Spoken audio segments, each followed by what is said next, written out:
Side खबरों के लिए सब्सक्राइब करें फ्लेम मीडिया और उसके बाद बेल आइकन को प्रेस करें ताकि सबसे पहले आपको मिले एक्सक्लूसिव खबरें।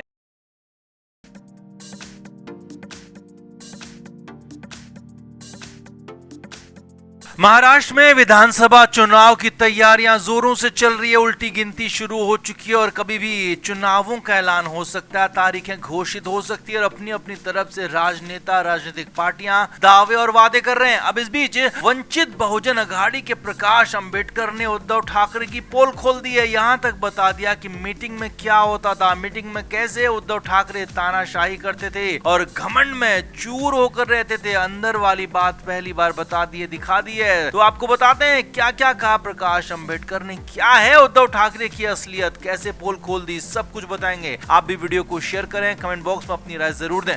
तो उद्धव ठाकरे खुद को महाराष्ट्र का अगला मुख्यमंत्री घोषित कर चुके हैं। खुद उद्धव, उनके सबसे करीबी संजय राउत, उनकी पार्टी के तमाम नेता हर बार और बार बार यही कहते हैं कि अगले चुनाव के बाद उद्धव ठाकरे ही महाराष्ट्र के मुख्यमंत्री बनेंगे। जबकि उद्धव ठाकरे की सहयोगी पार्टी कांग्रेस और एनसीपी साफ कर चुकी है कि चुनाव से पहले कोई भी सीएम फेस नहीं होगा। उद्धव ठाकरे तो बिल्कुल भी नहीं होंगे। अब बड़ी बात यह कि उद्धव ठाकरे पहले भी मुख्यमंत्री रह चुके हैं और इसी गठबंधन की सरकार चला चुके हैं। तो ऐसा क्यों है, क्यों उद्धव ठाकरे का विरोध उनके ही करीबी करते हैं, उनके ही अपने क्यों उनका साथ छोड़ देते हैं, क्यों उद्धव ठाकरे को अपनों का ही विरोध झेलना पड़ता है? तो इसका सटीक बिल्कुल परफेक्ट जवाब दिया है कभी उद्धव ठाकरे के बेहद करीबी रहे प्रकाश अंबेडकर ने। वंचित बहुजन अघाड़ी के प्रमुख प्रकाश अंबेडकर ने इस बार उद्धव ठाकरे की पोल खोल दी है। लोकसभा चुनाव से पहले वंचित बहुजन अघाड़ी के प्रकाश अंबेडकर उद्धव ठाकरे के साथ थे। यहाँ तक कि जब शुरुआत में कांग्रेस और एनसीपी प्रकाश अंबेडकर को साथ लेने के पक्ष में नहीं थी, तो तब भी उद्धव ठाकरे प्रकाश अंबेडकर के साथ डटकर खड़े थे। लेकिन अचानक ऐसा हुआ कि लोकसभा चुनाव से ठीक पहले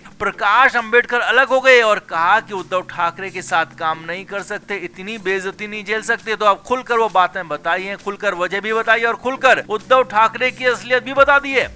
प्रकाश अंबेडकर ने कहा कि उद्धव ठाकरे तानाशाहों की तरह बात करते हैं और उनकी बात को अगर मीटिंग में किसी ने काट दिया या फिर मीटिंग में उनकी बात पर किसी ने सवाल कर दिया तो उस पर वो भड़क जाते हैं, नाराज हो जाते हैं, उसकी बात तक सुनते नहीं है और उससे दुश्मनी तक पाल लेते हैं। जी हाँ, एक छोटी सी बात का विरोध करने पर उद्धव ठाकरे दुश्मनी पाल लेते हैं। ये बात बड़ा दावा प्रकाश अंबेडकर की तरफ से कर दिया गया। और यही नहीं, प्रकाश अंबेडकर ने कहा कि उद्धव ठाकरे घमंड के नशे में चूर रहते हैं। उनको लगता है कि महाराष्ट्र पर, मराठाओं पर पहले उनके पिता का अधिकार था और अब उनका अधिकार है, और ऐसा बिल्कुल भी नहीं है। ये मुगालता उद्धव ठाकरे बिल्कुल ना पाले। प्रकाश ठाकरे ने ये बड़ा ऐलान कर दिया। यही नहीं, प्रकाश अंबेडकर ने आगे कहा कि पैसे वाले मराठा नेता और पैसे वाले मराठा व्यापारी उद्धव ठाकरे के करीबी जरूर हैं और उनका साथ पाकर उद्धव ठाकरे खुद को मराठाओं का नेता मानने लगे हैं, लेकिन वो बिल्कुल भी नहीं है, क्योंकि गरीब मराठाओं के साथ ये लोग गलत कर रहे हैं और उद्धव ठाकरे भी इसमें शामिल हैं। उद्धव ठाकरे खुद में ही मगन है, उनको दूसरों से कोई लेना देना नहीं है। वो अपने घर मातोश्री से बाहर निकलना नहीं चाहते हैं और इतने ज्यादा घमंडी हैं कि उनके साथ काम नहीं किया जा सकता। ये दावा प्रकाश अंबेडकर ने कर दिया। साथ ही साथ ये भी बताया कि इसी वजह से उन्होंने उद्धव ठाकरे का साथ छोड़ दिया और विधानसभा चुनाव तो क्या, कभी भी वो उद्धव ठाकरे के साथ काम नहीं करेंगे, उनके साथ नहीं जाएंगे, भले कुछ भी हो जाए, क्योंकि इतनी तानाशाही, इतना घमंड वो झेल नहीं सकते हैं। अब उद्धव ठाकरे को लेकर कई तरह की बातें पहले भी होती रही हैं, लेकिन यहाँ पर तो खुलेआम प्रकाश अंबेडकर ने पोल खोल दी है, बता दिया कि असली व्यक्तित्व, असलियत उद्धव ठाकरे की क्या है और क्यों लोग उन्हें घमंडी, अहंकारी कहते हैं। अब प्रकाश अंबेडकर की बात में दम इसलिए भी लगता है क्योंकि वो एक वक्त में उद्धव ठाकरे के बेहद करीबी रह चुके हैं। तो कुल मिलाकर इस बड़े खुलासे पर, उद्धव ठाकरे की असली वाली पोल खोल पर आपका क्या कहना है? क्या वाकई में विधानसभा चुनाव में इससे उद्धव ठाकरे को दिक्कत हो सकती है? आपका क्या मानना है? कमेंट बॉक्स में आप जरूर बताएं, वीडियो को शेयर भी करें।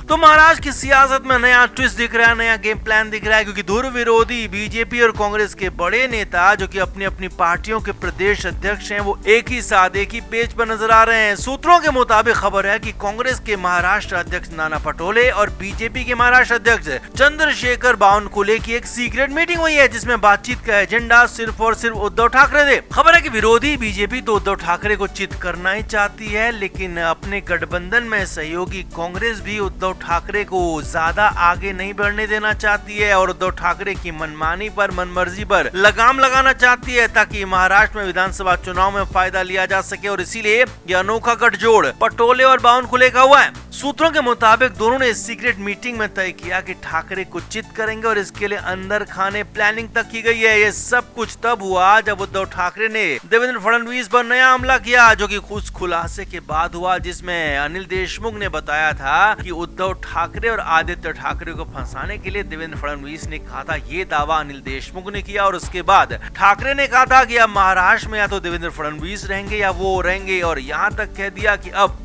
फडणवीस को महाराष्ट्र से बाहर निकाल कर ही दम लेंगे। तो इसके बाद बीजेपी के बावनकुले एक्टिव हो गए। बावनकुले ने आरोप लगाया कि उद्धव ठाकरे अब हिंदुओं के नेता बिल्कुल भी नहीं रहे, बल्कि उनको मुस्लिमों का, ईसाइयों का साथ मिल रहा है और मुस्लिम परस्त हो चुके उद्धव ठाकरे अब इसीलिए इतना ज्यादा बोल रहे हैं क्योंकि उनके पीछे मुस्लिमों की ताकत है। बावनकुले ने कहा कि क्योंकि अब मुस्लिम पूरी तरह से उद्धव ठाकरे के साथ हैं, उद्धव ठाकरे उनको अपने घर बुलाकर दावत देते हैं और मुस्लिमों को लेकर उद्धव ठाकरे का प्यार साफ साफ दिख रहा है, जो कि पहले अंदर होता था अब बाहर खुलकर आ गया। अब बीजेपी चाहती है कि उद्धव ठाकरे को पूरी तरह से मुस्लिम परस्त साबित कर दिया जाए, जिससे कि उद्धव ठाकरे को हिंदू वोट बिल्कुल भी ना मिले हैं और विधानसभा चुनाव में हिंदू उद्धव ठाकरे को वोट करने से पहले 4 बार सोचे। इसीलिए बार बार उद्धव ठाकरे को मुस्लिम परस्त, मुस्लिमों का, ईसाइयों का हितैषी साबित करने की कोशिश बीजेपी कर रही है और बीजेपी इसमें काफी हद तक सफल भी हो रही है।